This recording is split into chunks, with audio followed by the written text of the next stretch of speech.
First, is Keir Starmer right to get Britain ready for war? 020-7862 2222. Get your calls in now. Prime Minister said our military is moving to war-fighting readiness as he announced a boost for defence spending yesterday. He wants to create an army that is 10 times more lethal by 2035, he says, and for us to accelerate innovation at a wartime pace. So, why is he so keen? What's going on in the world that he needs to do this? Just have a look. Once you start looking at conflicts around the world, it becomes so interesting. Of course, if I say conflicts globally, the first thing you think of is the U word, isn't it? Ukraine. So we'll take a look. Let's zoom in on Ukraine here and remind ourselves this is the country that Russia has invaded and they're fighting Russia off and making it face north here. Ukraine here. The Moscow-Russian border is here.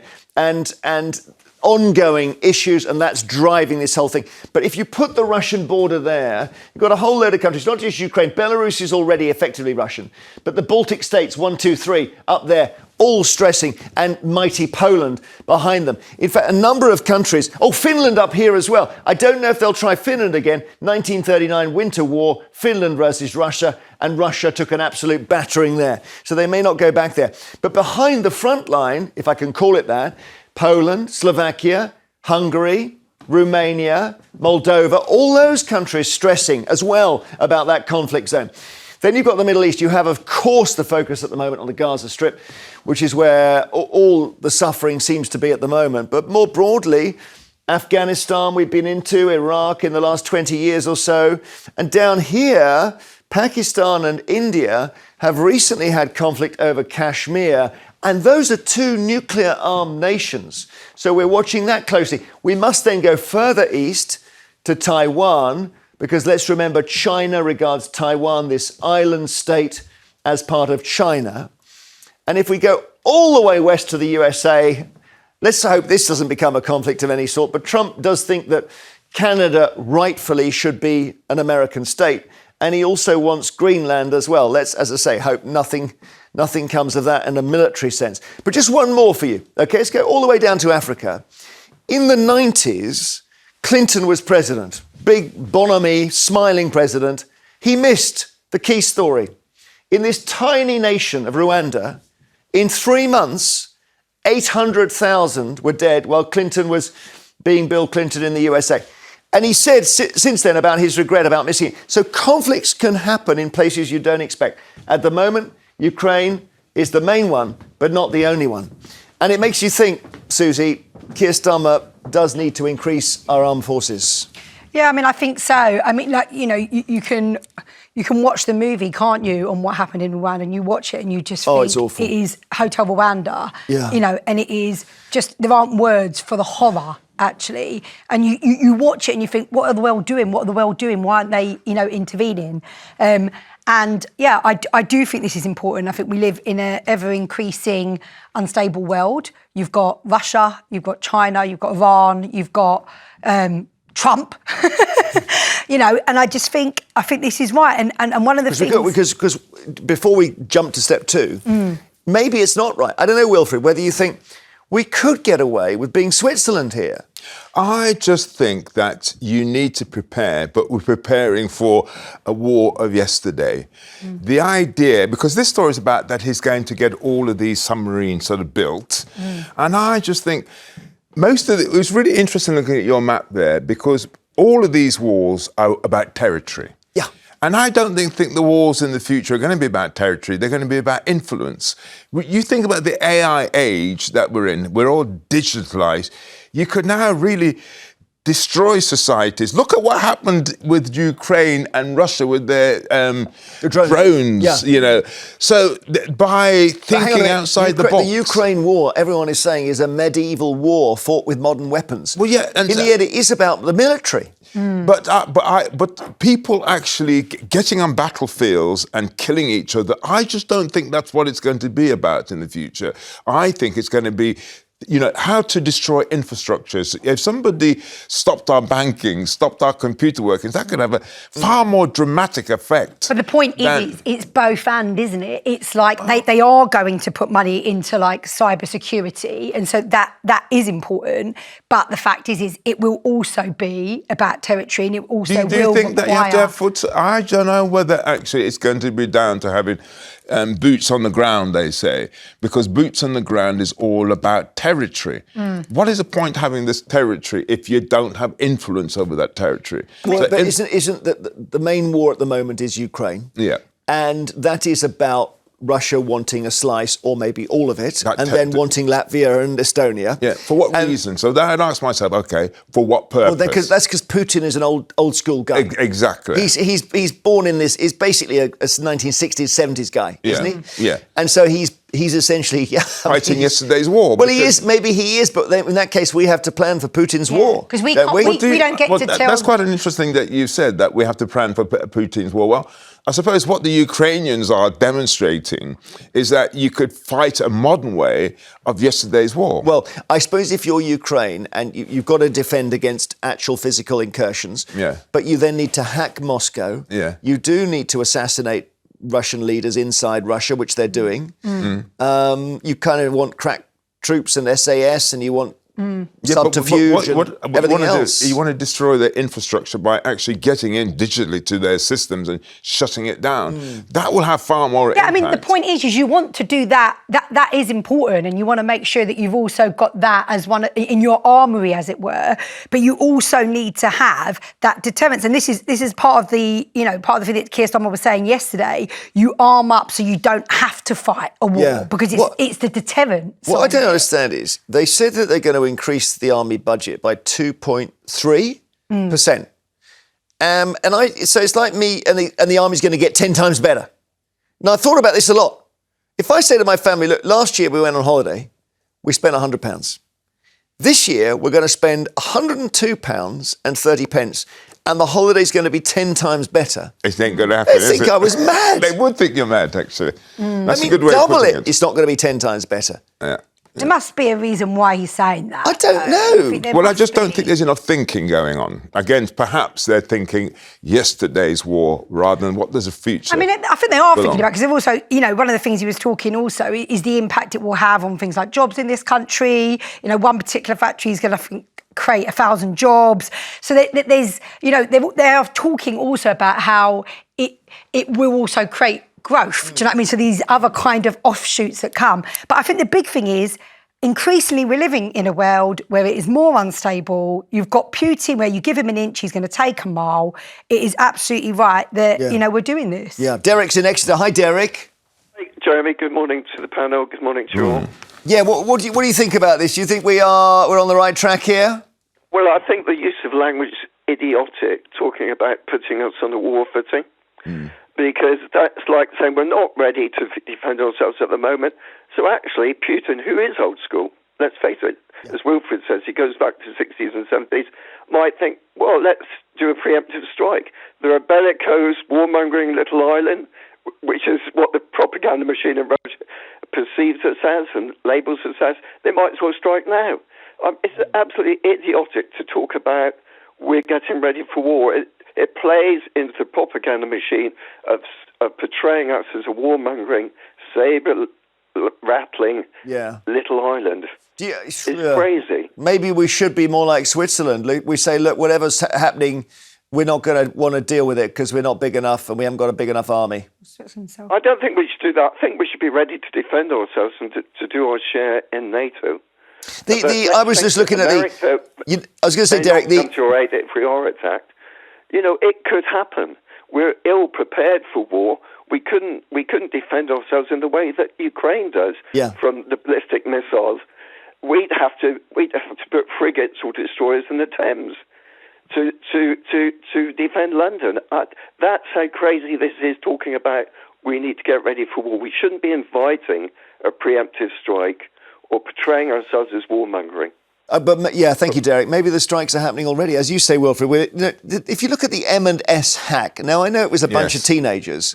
Do you know that's cost them 300 million quid? Incredible. And it's Wiped out a third of their profits. But Jeremy, but it's also impacted me. I mean, in terms of this, that's what I'm saying. You cause more damage if you have a group of young teenagers that know how to hack into a system. Yeah. Seriously, if I went through the cost and the damage that something as small as that has done, that's what these future wars are going to be But like. part of the announcements yesterday was they are going to be investing in protection, like cyber security, so that is important. But the point is the Russians are already attacking our electricity lines. The bills have gone up in this country, food prices have gone up. Already, what is going on across the waters hits people in this country. So we're not talking about, Christine in Hampshire, hi. Oh, hi. Morning, Jeremy. What do you think? Are we right to be thinking of going on to a war footing? Well, you know what I'm going to say, being a pacifist. No, Keir Starmer is a disgrace to humanity. I don't know why he's sabre-rattling. It shows that capitalism doesn't work because we have to have a bogeyman to frighten us all. And we've got Russia and China, of course, when in actual fact most of what we buy is from China. So, on that basis, if you were living in Ukraine, you would say to the Russians, OK, come and take our country.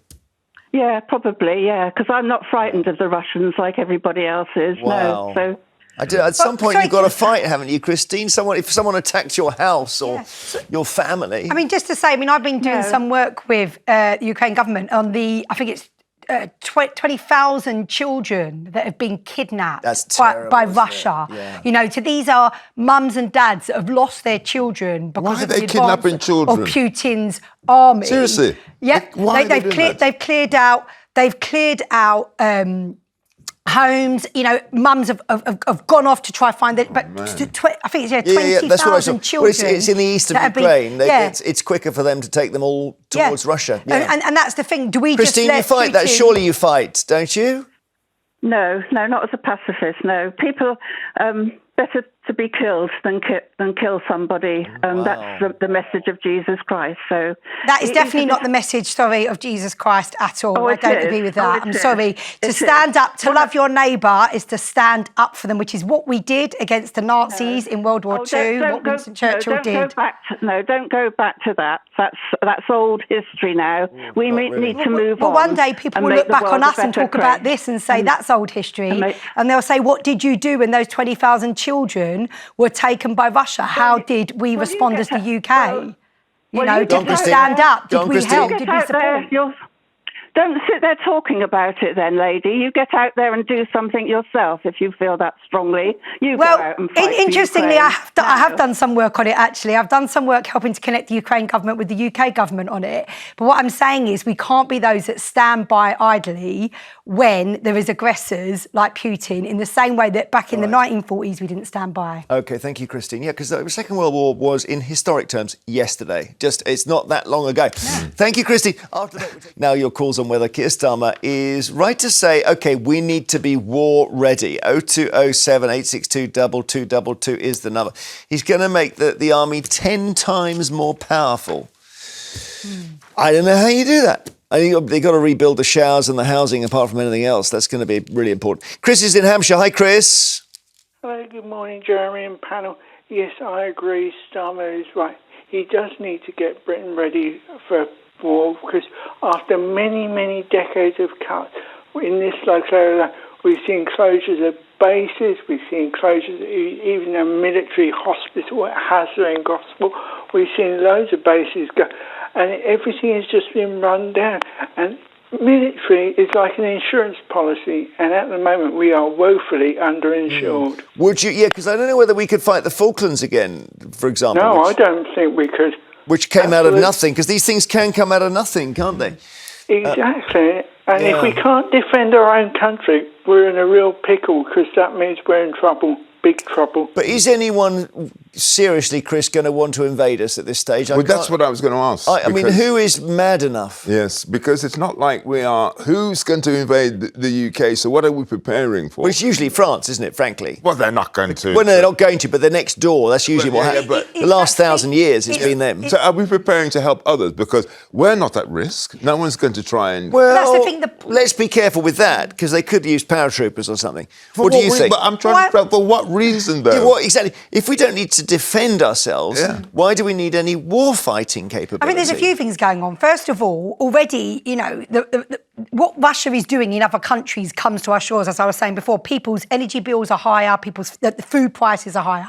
So the point is, you know, we are building our army, and we're wanting to build it to make sure to be a deterrent to put off other countries from doing that. But the big thing also that you said about Switzerland is we don't ever want to be like Switzerland, because for me, I'm just like, it's a beautiful country, but for me, there's a level of selfishness there where it's just like, we're going to look after ourselves and we're just going to get on with it. And I just think, well, what if it had been like that back in World War II? What if Winston Churchill and all those guys had said, oh, they're not coming to us, we'll just let them do what they're doing? They would have come here.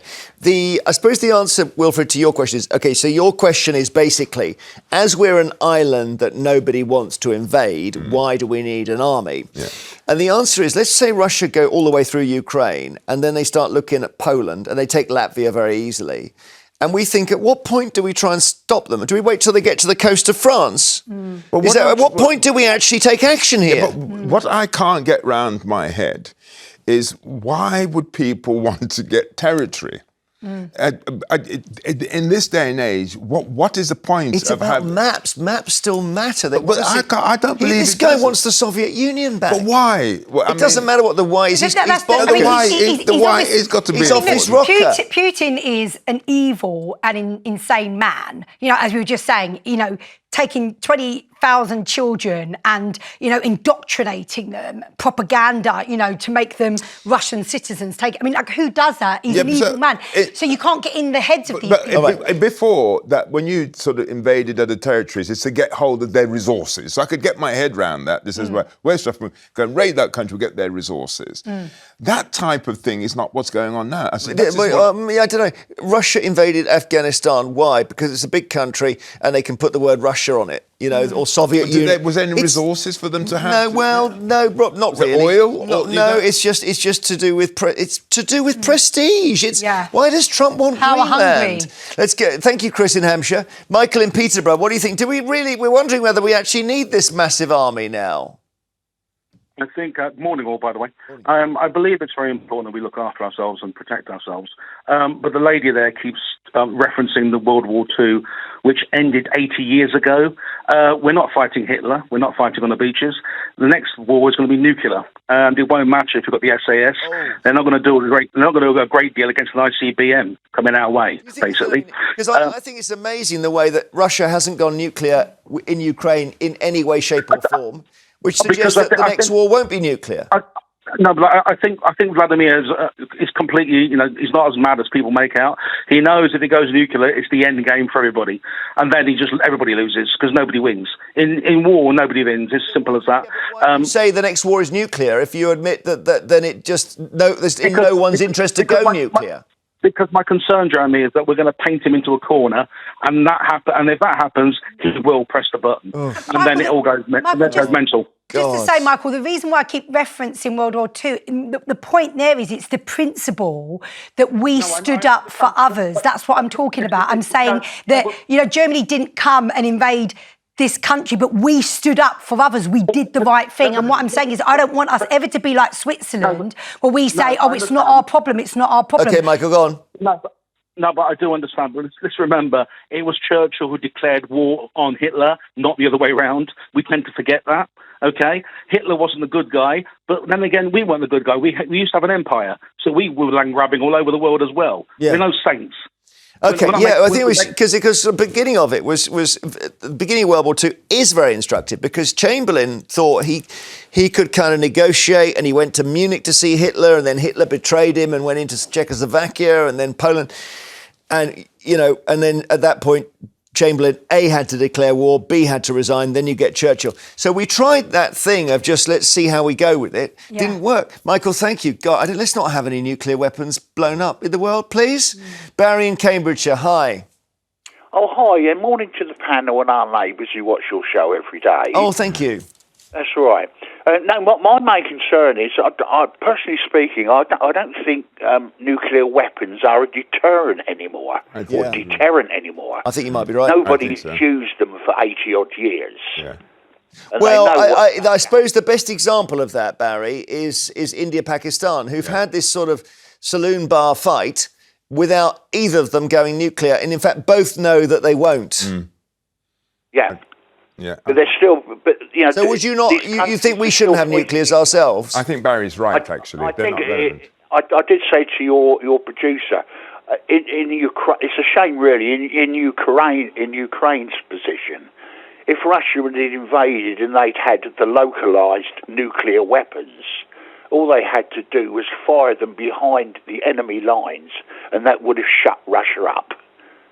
Well, yeah, but they, of course, arguably, if Ukraine had nuclear weapons, Russia would not have invaded, and that seems, it may be even Russia acted in advance of Ukraine joining NATO because they were worried about that. So, thank you, Barry. I don't know. If it's going to be a nuclear war, we're all toast anyway. I just don't think.